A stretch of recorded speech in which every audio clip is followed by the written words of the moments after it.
El informe del Ministerio de Salud de este día miércoles 19 de agosto. Hasta el día de hoy confirmamos 79.318 personas que han tenido la enfermedad en la Ciudad de Buenos Aires. Pudimos dar 27.037 altas institucionales. Lamentablemente fallecieron 1.869 personas, lo que hace una letalidad de 2.3%. Aquí lo que ustedes pueden ver, como siempre mostramos, es la cantidad de casos, cada barra es la cantidad de casos de cada día, ordenando siempre a los casos por el día que se tomó el hisopado, no el día que se reporta el caso nuevo, y siempre considerando que los últimos 3 días están en otro tono de color, porque podrían, de hecho reciben habitualmente más informaciones en el día de hoy y el día de mañana. Pero más allá de los últimos días que cambian el tono, lo que se puede ver con bastante claridad es lo que venimos confirmando día a día, semana a semana, que llevamos prácticamente 10 días con una estabilización y una tendencia al descenso de casos cotidianos. Y eso se sigue sosteniendo día a día. Aquí, para verlo con más claridad, lo que hacemos es cada día tomamos la cantidad de casos de ese día, siempre ordenadas por el día del hisopado, por supuesto, la cantidad de casos de ese día, promediado con los últimos 7 días, para poder evitar los días de la semana que tienen alto o bajo nivel de actividad. Así, todos los días son comparables.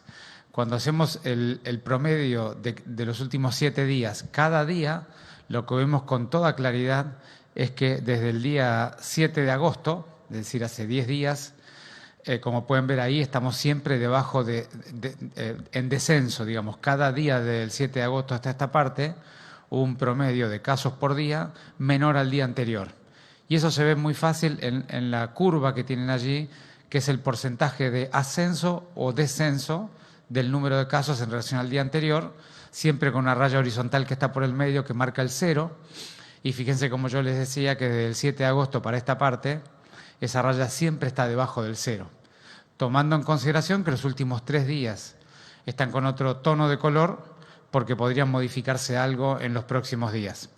Pero más allá del cambio del tono de color, ustedes pueden ver que hay una larga trayectoria de días que ha ido descendiendo. Por supuesto que eso no significa que ya hayamos pasado el pico, para eso necesitamos todavía una semana más de estabilidad. Sobre todo el informe del día de hoy y de mañana, que son días que habitualmente arrastran estadísticamente casos del fin de semana, más este fin de semana largo. Así que estaremos muy pendientes al reporte de hoy y de mañana para tener una idea si esto que yo estoy mostrando, que es una tendencia que se ve más o menos clara, efectivamente se consolida o tendremos todavía, como ya nos ha pasado previamente, algún resalto más de casos. Aquí lo que ustedes pueden ver es, como siempre, ordenado la cantidad de casos en barras cada 10 años de edad. Y siempre decimos lo mismo, fíjense el salto que hay de 20 a 60 años, está prácticamente la enorme mayoría de los casos que han dado positivos. Y sin embargo, la mayoría de los que han fallecido, el 85% de ellos, son mayores de 60 años. Sobre la curva verde ustedes pueden ver la letalidad específica, eso que es la cantidad de personas que han fallecido sobre la cantidad de personas que se han enfermado, siempre en un grupo etario de 10 años. Y como pueden ver, recién empieza a aumentar de manera significativa a partir de los 60 años. De 60 a 70 años, el 4.8% de la gente que se enfermó falleció. De 70 a 80 años, el 10.86%. Y mayores de 80 años, el 17.86%. Le paso a Gabriel. Gracias, Fernán. Buenos días. Bueno, para continuar con el informe del dispositivo Detectar, en total hemos testeado 53.288 personas con 19.682 resultados positivos. Esto da aproximadamente que 1/4 de los diagnósticos en la Ciudad de Buenos Aires, tanto público como privado, se han hecho a través de este dispositivo preventivo y anticipado en cuanto a la capacidad de diagnóstico.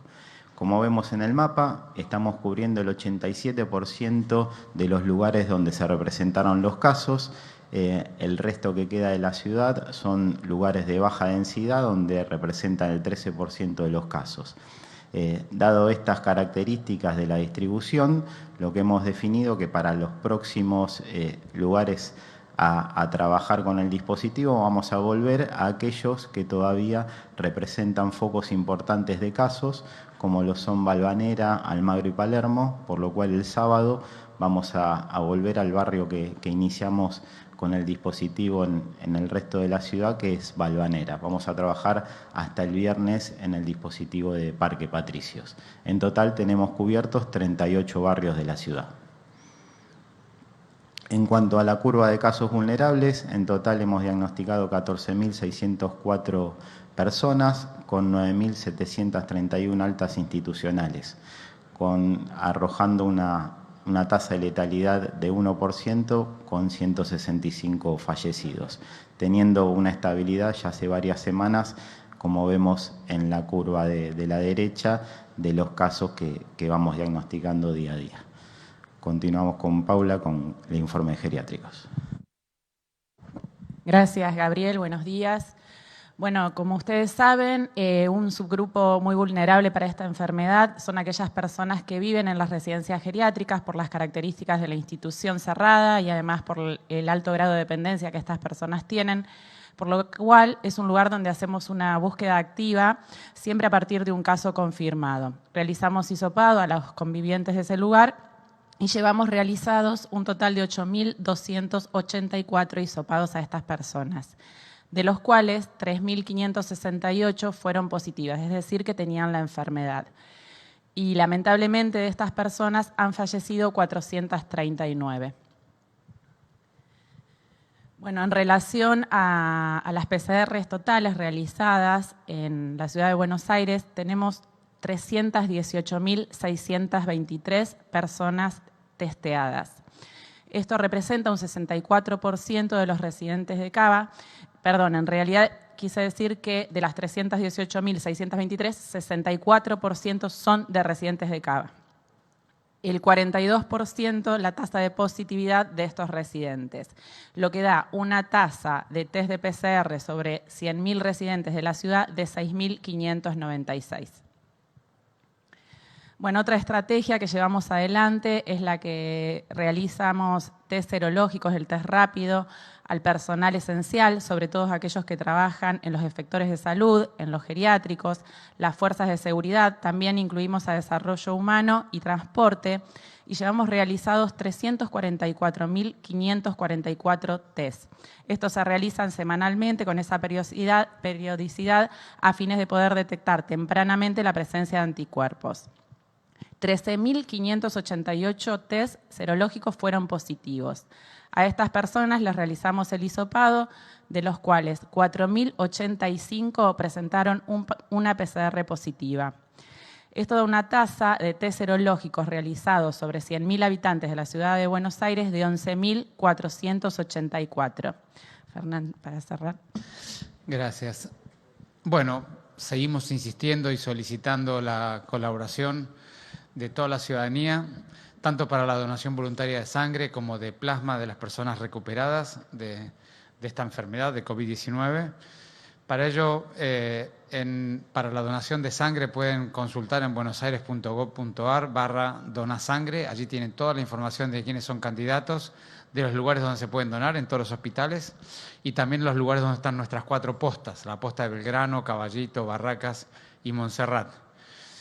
Y por otro lado, las personas que han tenido la enfermedad y tienen disposición de donar plasma, en buenosaires.gov.ar/donaplasma y pueden consultar ahí las condiciones y, por supuesto, si no, acercarse al Hospital Durán, Álvarez, Argerich, Fernández, Muñiz, Pirovano y Tornú, que son los lugares donde recibimos donaciones de plasma. Muchas gracias.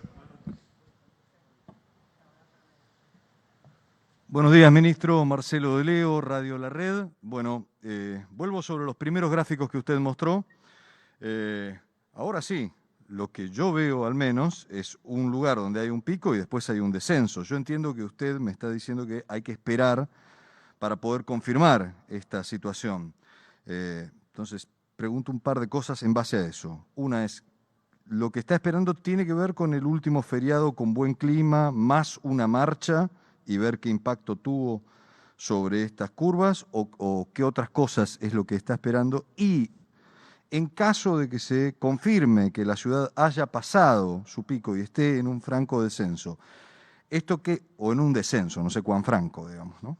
¿Esto qué significa? Que la ciudad entra en una situación de cuidado de un rebrote y en todo caso, ¿qué otro tipo de actividades se podrían abrir o usted sugeriría que no serían peligrosas en esta nueva situación?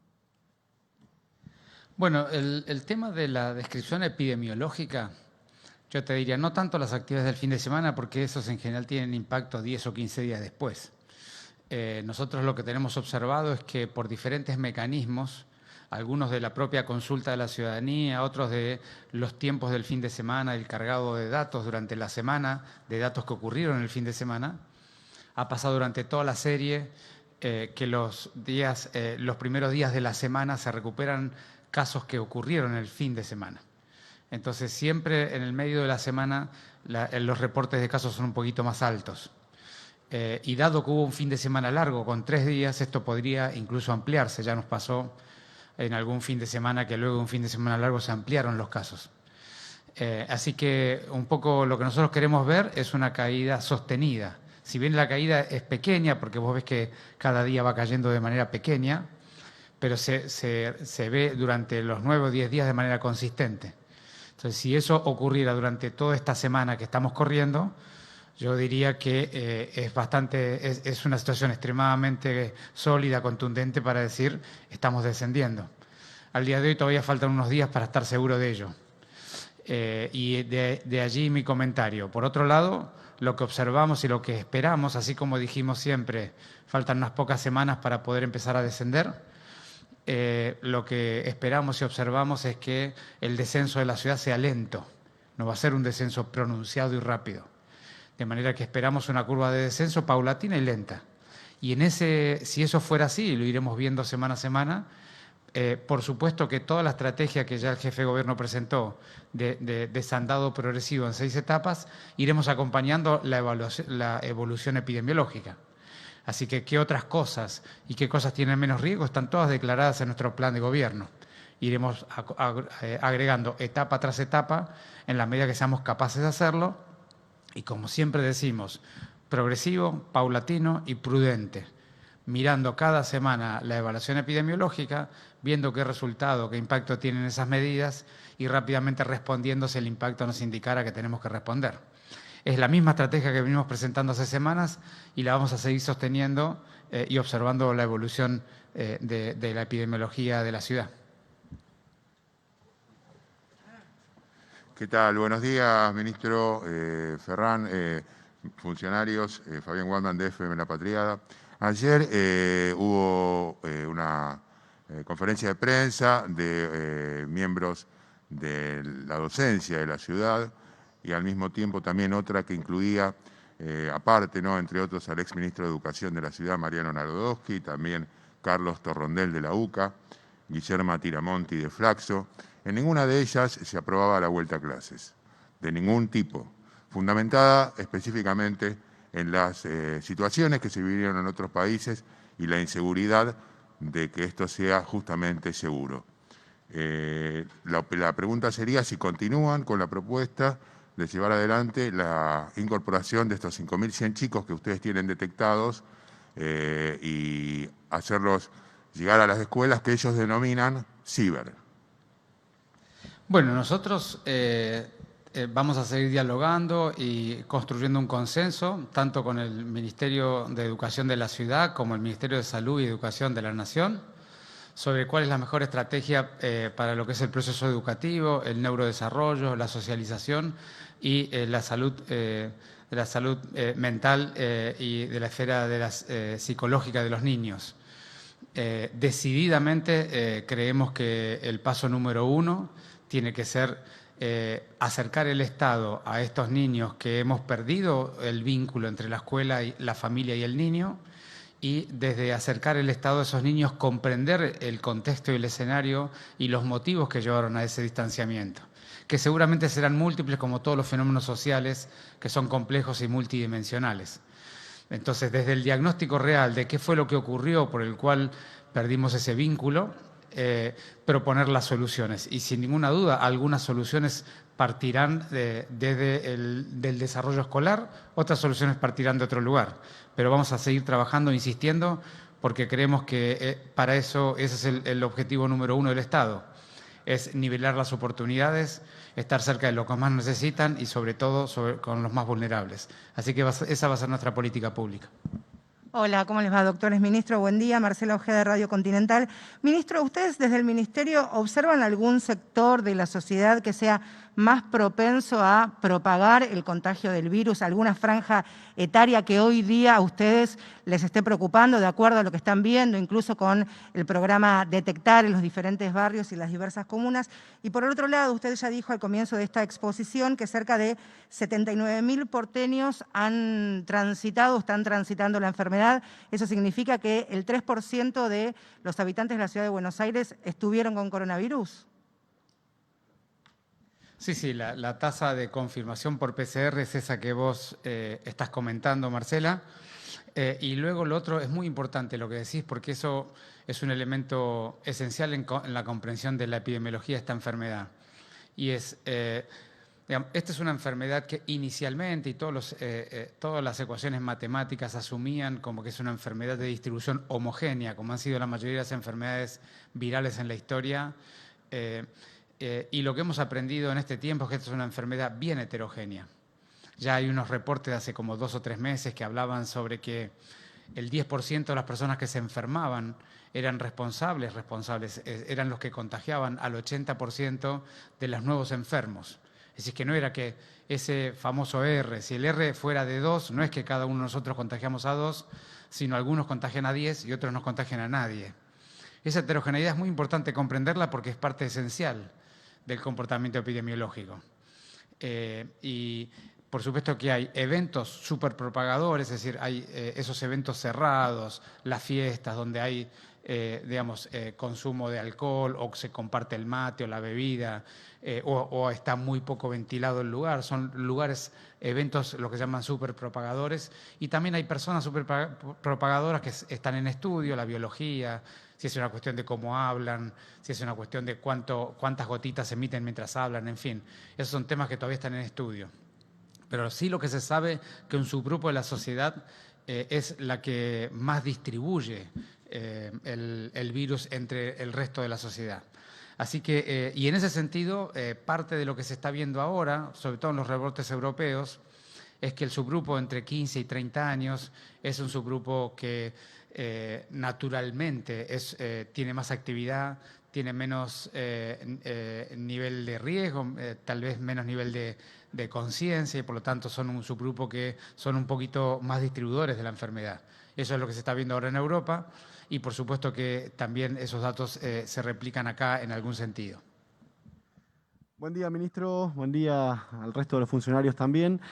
Quiero consultarlo, ministro, sobre los efectos, las secuelas que deja el coronavirus, de lo cual se ha hablado poco, me parece, hasta el momento. Se habla de una preocupación por efectos cardiológicos y neurológicos en algunos, en todos los pacientes. Me gustaría que se explayara un poquito sobre esa situación. Y luego preguntarle, más allá del cronograma que ya está fijado y estipulado por el gobierno porteño, ¿qué diferencias hay en cuanto a probabilidades de contagio entre, pongamos, zonas como Avellaneda, 11 y las zonas de transferencia de pasajeros que se van a habilitar en los próximos días y, por ejemplo, mesas afuera de bares, restaurantes, que son quienes también venían reclamando por la apertura, por la habilitación? Bueno, en cuanto a las áreas de riesgo, nosotros lo hemos dicho permanentemente y seguimos insistiendo en este concepto. Por supuesto que riesgo hay siempre que hay interacción humana, porque esto es una enfermedad que se contagia entre humanos, pero claramente hay un degradé, hay unos tonos de riesgo, que es, de un lado del menor riesgo siempre está el espacio abierto, el espacio exterior, el espacio abierto, el espacio común, manteniendo distancia y usando tapabocas, son lugares muy seguros. Por supuesto que en los lugares, como decís vos, donde hay mucho tránsito, hay que trabajar mucho en el cuidado de la distancia, que no es sencillo, no es simple. Pero siempre los lugares abiertos, que son los que uno naturalmente más ve, siempre se sorprende por gente caminando, gente en la plaza, pero la verdad es que siempre que se mantenga la distancia y se use tapabocas, esos lugares son de los más seguros de todos, de los que menos contagian. Y del otro extremo tenemos los lugares que más contagian, que típicamente son oficinas, bares, lugares, digamos, de pequeño volumen, el subte, lugares el ascensor, lugares de pequeño volumen, muy mal o no ventilados. Esos son los lugares de mayor riesgo. ¿Por qué? Porque los lugares donde no hay ninguna ventilación, el virus incluso podría sostenerse en el aire flotando un tiempito, algunos minutos, eso es algo que está todavía en estudio, y por lo tanto uno podría estar contagiándose solamente respirando sin tener que tener la cercanía con otra persona. Así que de un lado de riesgo, los lugares muy pequeños, no ventilados. Por eso cuando estén en lugares cerrados, siempre a pesar del frío, es bueno tener cierto nivel de ventilación de corrida de aire, sea en el transporte público, sea dentro de sus casas, sea en el lugar de trabajo, sea en el lugar donde estén. Y del otro lado los lugares muy seguros, los lugares donde todos nos vemos, que es el espacio público. Y después me preguntaste sobre las secuelas. Y este es un tema que también está en estudio, pero hay algo que uno le puede comunicar a la ciudadanía para que tenga un poco más de información biológica. Y este es un virus que tiene cierta afinidad por las células del pulmón y por las células del tubo digestivo. Por eso es un virus que cuando uno está enfermo no hay que compartir el baño, porque puede salir por la materia fecal, ¿no es cierto? Ese es el lugar que se sabe del primer día, que es el lugar donde el virus entra, las células donde las puede afectar directamente.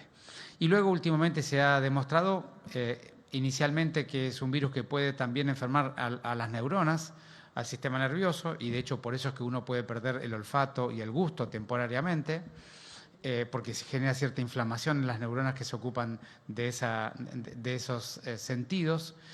Y más recientemente se ha podido demostrar que también tiene cierta facilidad por enfermar las células del miocardio, del corazón.